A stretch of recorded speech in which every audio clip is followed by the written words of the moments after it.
오늘 개인적으로 굉장히 재밌는 기사를 하나 읽었는데요, 바로 싸이월드가 부활한다고 합니다. 반갑습니다, 최성호입니다. 싸이월드의 부활, 성공이냐 실패냐, 저는 당연히 팬의 한 명으로서 응원합니다.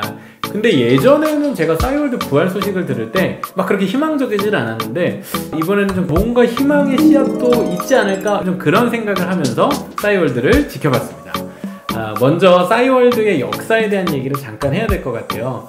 미니홈피 하면 아마 다 아실 거예요. 미니홈피라는 서비스를 가장 먼저 사람들에게 알린 소셜 네트워크 서비스인데, 2001년부터 미니홈피 서비스를 시행했고, 저도 개인적으로 대학을 그때 갔어요. 제가 01학번이거든요 대학에 들어갔을 때 한 중반 이후쯤 이 싸이월드가 막 이렇게 사람들한테 인기를 끌게 됐는데, 그 전에 제가 대학에 들어갈 때는요, 사실 싸이월드보다 더 인기 있던 서비스가 있었는데, 그게 바로 프리첼이라는 서비스였어요. 프리첼에 있는 커뮤니티, 거기도 사실은 아바타가 있었는데, 어쨌든 이런 서비스가 굉장히 많이 활성화되고 있다가 갑자기 바보같이 이 서비스가 유료화를 해버린 거예요. 그래가지고 거기 있던 회원들이 다 싸이월드로 옮겨갔어요. 그리고 프리첼과는 다르게 여기는 커뮤니티 중심이었다면, 미니홈피는 개인의 공간 중심이었고, 물론 그 개인들이 일촌 관계를 맺어서 서로 네트워킹 되는, 그러니까 이제 소셜 네트워크의 할아버지 같은 그런 성격의 서비스였죠. 2009년도까지 상승세를 계속 타는데, 회원 수가 거의 3천만 명을 넘었다고 해요. 우리나라 인구가 한 5천만 명인데, 사실은 애들, 아기들 빼고, 또 어르신들 빼고 나면은 거의 전국민 대부분이 미니홈피를 하나씩 가지고 있지 않았나 생각을 합니다. 연예인들도 막 숱한 짤방들 돌아다니는 거 많죠. 미니홈피와 관련되어 있는 추억들, 추억팔이 할 때마다 빠지지 않는 내용인데, 어쨌든 2009년도까지는 그랬습니다. 근데 그 이후에 이제 결국 특별한 사건이 벌어지게 되고, 결국 다시 쇠락의 길을 걷게 되는데요. 핵심은 바로 스마트폰의 등장이었습니다. 스마트폰이 등장하고 나니까 PC를 기반으로 서비스를 이용하고 있던 사람들의 경험이 완전히 바뀌어버리게 된 거예요. 근데 이제 싸이월드는 안타깝게도 이러한 스마트폰 형태로 플랫폼이 바뀐 변화에 적응을 못했죠. 그래서 결국 쇠락의 길을 걷게 됐고, 그 빈자리를 누가 메우게 됐습니까? 바로 페이스북이죠. 지금은 페이스북도 많이 이제 인기가 좀 예전만 하지 못하다 이런 얘기는 있겠지만은, 그 이후에 페이스북의 전성기를 보면서 많은 사람들이 이거 원래 싸이월드가 했던 건데 그 얘기를 엄청 많이 했었죠. 그러고 보면은 참 이 타이밍이라는 게 그렇습니다. 자, 어쨌든 싸이월드의 안타까운 이 쇠락의 뒷 과정들에는 다시 부활을 시도하려는 여러 번의 개혁들이 있었던 것 같은데, 결과적으로는 성공하지 못했고, 한 2019년도였나요? 결국 서비스가 종료됐던 걸로 기억하고 있습니다. 저도 지금은 들어가 보지는 않지만, 싸이월드에서 이제 많은 사람들이 과거에 자기 젊었을 때 시절, 20대 시절, 10대 시절의 사진들, 미니홈피 배경들, 일기장의 기록들, 이런 거 굉장히 아까워하고, 이게 사장돼 버린다는 것에 대해서 추억을 좀 이제 안타까워하는 얘기들이 있었는데, 어쩌면 싸이월드가 다시 부활한다는 소식이 그래서 조금 30, 40대 분들이 오히려 더 반겨하지 않을까라는 생각도 했어요. 근데 사실 이게 지금 서비스의 핵심은 사실 30, 40대가 아닐 텐데, 과연 이 싸이월드가 성공하려면 옛날의 성공 방정식이 아닌 새로운 어떤 조건들이 필요하겠죠. 그 키워드들을 조금 생각해 봤습니다. 첫 번째 키워드는 생태계인데요. 저는 싸이월드가 성공하려면 생태계를 구축해야 될 것 같아요. 당연한 말인 듯 보일 수 있을 텐데, 생태계라고 하면 어떤 생명체들이 잠깐 사는 게 아니라 지속 가능하게 계속 오랫동안 살아갈 수 있는 어떤 독립된 하나의 구조를 뜻한다고 저는 이해해요. 근데 이 생태계는 예를 들면 소비자만 있는다고 될 일이 아니라 생산자가 함께 있어야, 물건을 만드는 사람과 소비하는 사람이 함께 있어야 되는 그런 공간인 거죠.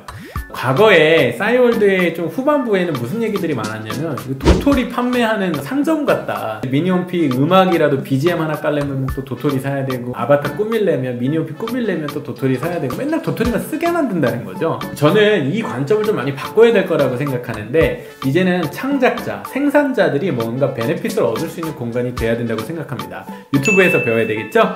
유튜브에서 배우려면, 자, 유튜브가 어떻게 생태계를 구성했느냐, 많은 크리에이터들이 자신들의 창작물을 가지고서 돈을 벌 수 있는, 수익을 벌 수 있는 구조를 만들어줬어요. 어떤 게 될지 모르겠지만, 이제 도토리라는 화폐를 쓰고 싶다면 도토리를 이제는 내가 구매를 하는 수단뿐만 아니라 내가 어떤 창작물을 통해서 도토리를 얻을 수도 있는 공간이 돼야 될 거라고 생각해요. 그래서 유튜브 보세요. 하나의 플랫폼으로서 기능할 때 뭔가를 억지로 사람들에게 시키는 게 아니라 그 자발적으로 참여하는 공간에서 엄청나게 창의적인 컨텐츠들이 많이 나오잖아요. 저는 싸이월드가 성공하려면 이런 생태계를 구성하는 것, 즉 한쪽에 소비 공간만 있는 게 아니라 생태계 공간까지, 생산자들의 공간까지를 만드는 것이 매우 중요하다고 생각합니다. 두 번째로 제가 중요하게 생각하는 거는 메타버스라고 하는 개념입니다. 이 메타버스라는 말은요, 가상의라는 뜻을 담고 있는 메타라는 단어와 현실 세계, 세계라는 뜻의 유니버스라고 하는, 그러니까 가상세계겠죠.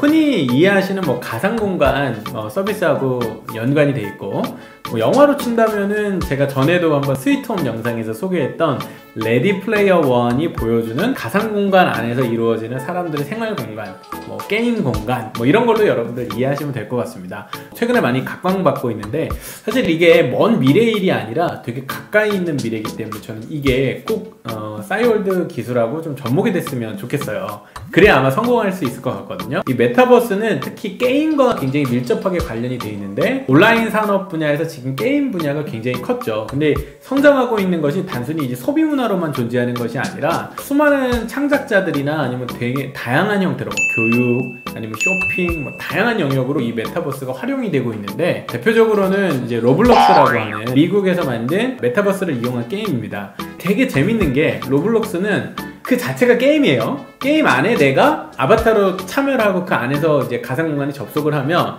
그 안에서 내가 게임을 또 만들 수 있어요. 내가 게임에 들어가서 거기서 게임을 또 만드는 거죠. 다들 게임을 하면 이제 지금은 소비만 한다고 생각을 하는데 그 안에서 내가 창작을 하고 생산을 해내는 거예요.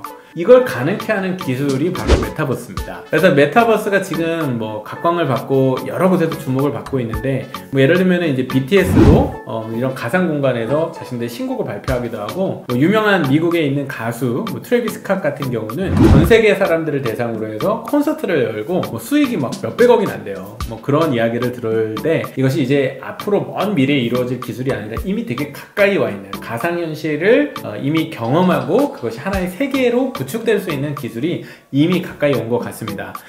이미 페이스북을 비롯해서 유명한 기업들이 이 메타버스에 굉장히 투자를 많이 하고 있고, 국내에서는 엔터테인 회사들 SM이나 JYP 같은 데들도 이제 이런 사업들에 많이 투자를 하고 있는 걸로 알고 있는데, 어떤 유망한 기술 분야, 앞으로 성장 가능성이 굉장히 큰 분야의 기술이기 때문에 아까 첫 번째 조건과 생각해보면 그 소비와 생산이 함께 이루어지기 위한 가상적 공간으로서의 특별한 기술, 그런 의미에서 싸이월드가 성공하기 위해서는 이 메타버스 기술을 적극적으로 활용할 필요가 있지 않겠나 생각을 해봅니다. 자, 마지막 키워드는 바로 MZ세대인데요. 별로 특별하지 않을 수도 있어요. 그런데 저는 여기서 뭔가 연결고리가 있다고 생각해요. 이번에 싸이월드 서비스를 부활시키는데 아주 중요한 역할을 했던 그룹이 싸이월드 Z라고 하는 컨소시엄이라고 합니다. 여기에 Z가 아마도 저는 MZ세대의 Z를 의미한다고 그렇게 이해를 했는데, 아마 만약 그런 것이라면 이 그룹이 방향을 제대로 잡지 않았는가. 자, 무슨 얘기냐, 싸이월드가 추억팔이를 더 이상 의존해서는 안 된다고 생각해요. 거기에 여태까지 정보를 쌓았던 사람들은 지금의 30대, 40대, 많게는 50대일 텐데, 사실 이제는 그 세대를 집중하기보다는 10대나 20대,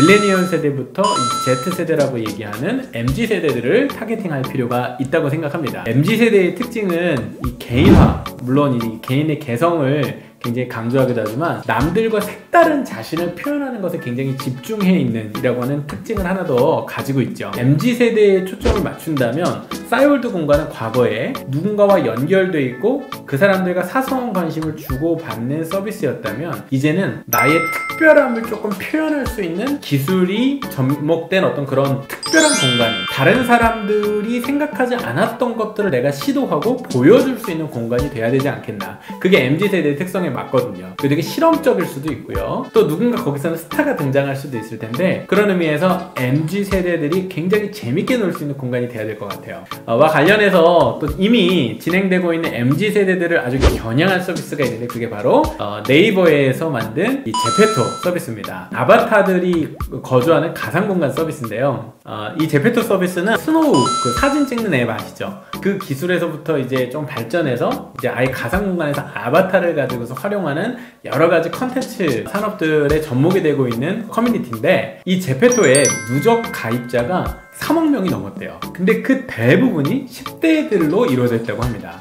특히 우리나라에서도 작년 한 해 동안 코로나로 인해서 비대면 상황이 됐잖아요. 온라인으로만 친구를 만날 수 있는 상황이 됐는데, 많은 학생들이 그래서 그 가상 공간에서 친구들을 사귀고 연예인들, 뭐 아이돌을 쫓아서 뭐 블랙핑크 사인회에 참여한다든지 막 이런 활동들로 굉장히 상호작용을 많이 하고 있다고 합니다. 그래서 지금 당장은 어른들이, 기성세대가 생각할 땐 이 서비스가 잘 눈에 보이지 않지만 이미 젊은 세대들은 이런 가상공간 서비스를 많이 경험하고 있어요. SM에서 만든 에스파라고 하는 걸그룹이 있죠. 이 걸그룹 같은 경우에는 실제 그 개개인들 가수가 있는데, 그 4명의 가수들 뿐만 아니라 가상공간에서 이 4명을 대신하는 아바타가 있어요. 그래서 4+4, 4+4 8명의 어떻게 보면 이 인격체들이 존재하는 거죠. 자, 그래서 이런 아바타를 활용한 문화산업 분야에서의 어떤 새로운 시도들이 굉장히 적극적으로 일어나고 있는데, 이런 MZ세대의 특성들을 잘 반영해서 그들이 재밌어 할 수 있는, 그들이 참여하고 싶어하는 매력적인 공간을 만드는 데 초점을 맞추는 것이 아마도 싸이월드의 부활과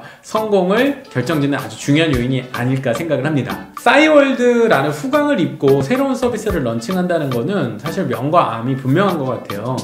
그만큼 많은 사람들이 주목할 수밖에 없는 서비스일 테지만, 거꾸로 그 과거의 영광의 무게가 너무 크고 부담스럽지 않겠는가 생각합니다.